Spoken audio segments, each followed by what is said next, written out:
In this step, we're going to talk about two products, right? We're going to focus in on the service contract and we're going to focus in on the gap. Now, in these two products, I'm sure you have a lot of ways that you go through and present these products to your customer. You will be focusing on like different key benefits, right? So you'll be talking about, hey, it covers the engine, transmission, key components, maybe talking about the computers and electronics inside the computer, and all that's great. Now, when we talk about building value inside one of these products, I want to talk about it in three different points of view. The first one is going to be the benefits, right? Like what we just talked about. So maybe you're familiar with pulling out a brochure or a desk mat, right? And you start going off, listing off the features and benefits. That's building value through the features and benefits of the contract. And there's nothing wrong with that. Doing that shows the customer exactly what it is, the mechanical breakdown coverages it's going to provide for the vehicle. All of that's positive.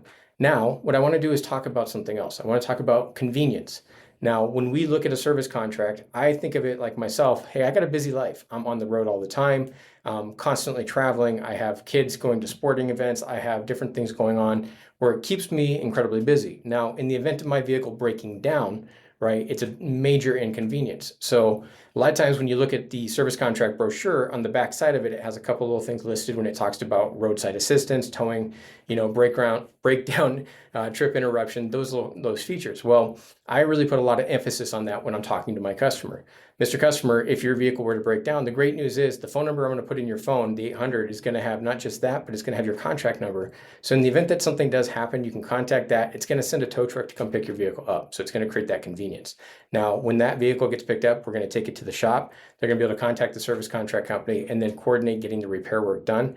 While that's happening, it's also going to provide you with a rental car, which is going to keep you moving, right? So you're not inconvenienced while all of this is happening.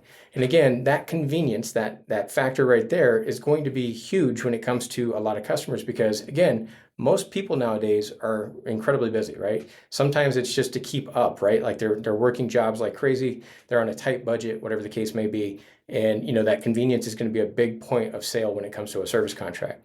Now, we talked about features and benefits. We talked about convenience. The last thing I want to do, the third prong of building value in a service contract is going to be price, right? Now, a lot of people build value based on cost, right? So, Mr. Customer, your payment's $350, but with the service contract, it's only going to be $390 a month, right? So what we're doing is we're selling it based on the value, and the value being only $40 difference in that monthly payment. Now, again, we can build value on a price, which does not hurt as long as we're fitting within a budget. Sometimes it's more intimidating. Maybe it's $100 or $150 difference in payment based on what it is they're purchasing. But, the real value comes from the features and benefits and the convenience that contract creates. And then again, fitting it inside a budget, that payment is going to be something that should be the third prong, because if you're building value only on the payment, you're not building value in the product and what it's going to do for that customer and the customer experience down the road. So guys, talking about the service contract, again, we want to talk about the convenience that it creates. Now, when we talk about like overview of a service contract, there's a couple things in training that I like to review. And one is 100% parts and labor. Now, when we talk to a customer, a lot of times we say, hey, it's going to cover the engine, the transmission, and maybe the engine is $5,000. So it's very obvious that the service contract is going to have a ton of value. But what happens when it's your air conditioning, right? Maybe it's the O-ring in your air conditioning system, and that O-ring only costs $5. So I tell a customer, and I have an example sometime or some kind of visual I can give them, Mr. Customer, this O-ring only costs $5. Now there's 12 of them in your vehicle, which really doesn't seem like a lot of money, but that's $60, right? It's the amount of labor that it takes to get to those O-rings and replace them in your vehicle. So now again, it's 100% parts, 100% labor, right? That labor at $150 an hour is going to add up to $1,100. So now, maybe it's not a ton of money in parts, but that labor does add up very quickly, and the service contract does encompass both of those things. So when we talk about, the convenience, meaning trip interruption and rental car and all the different things like having a hotel provided for you in the event that you break down out of state, having 100% parts and labor is also a great thing to talk about when it comes to the service contract. And last but not least, I'm a big believer in stories, right? So I always give an example of something that either happened to myself, a friend, or a family member, talking about something, whether it be a breakdown or an example of how the service contract saved them. Now, in some cases, it can be the opposite, right? So, hey, this person didn't buy a service contract. I wish they had. I was trying to tell them about the value. They did have this thing happen, and this is what it cost them, right? So you can take the example in either direction of how a service contract helped a customer or how it didn't help a customer because they didn't purchase it. But the idea is, again, we want to build value based on one of those three prongs. Now, as we shift or transition to gap protection, when we talk about Gap, I think there's a couple key things that we need to understand. A lot of customers nowadays understand what Gap protection is. So if you're going in and you're talking to a customer and you start selling Gap, sometimes they're not really paying attention because they already feel like they understand it. Maybe they're busy again trying to get out of the dealership. They want to keep things moving along.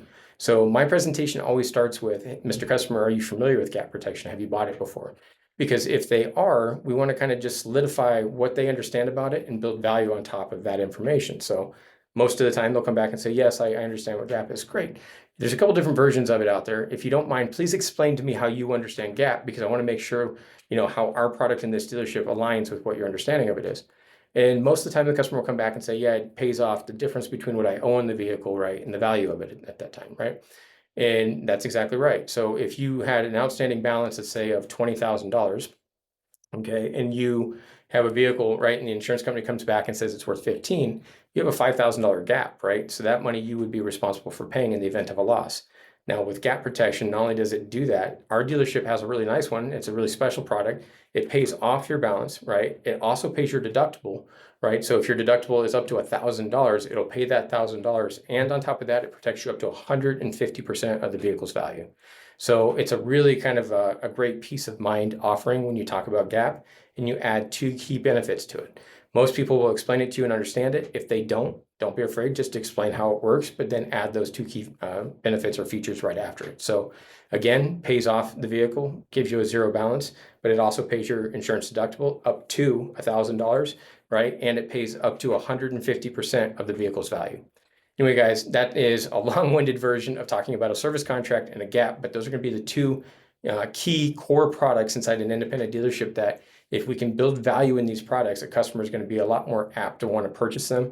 And again, it's going to create an experience for them down the road that if they use these products, they're going to remember that you built value in it, and they're going to remember wanting to come back to you on their next purchase. Anyway, we'll move on to the next step now.